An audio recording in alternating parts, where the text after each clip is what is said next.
George Canizero at TIOH, reporting in on the Kennedy development for the 190th Engineer Battalion DUI.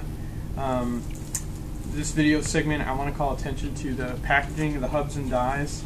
All of the tools came with this Cellotape used on either side of the tool to secure bubble wrap to the top.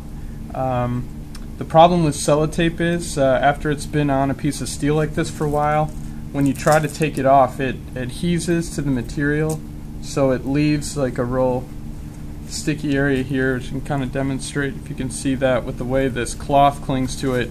It takes a lot of time and effort to use WD-40 and some other material to clean this adhesive part off, which makes it difficult for conducting the QA, and then also can complicate things when we're trying to store it.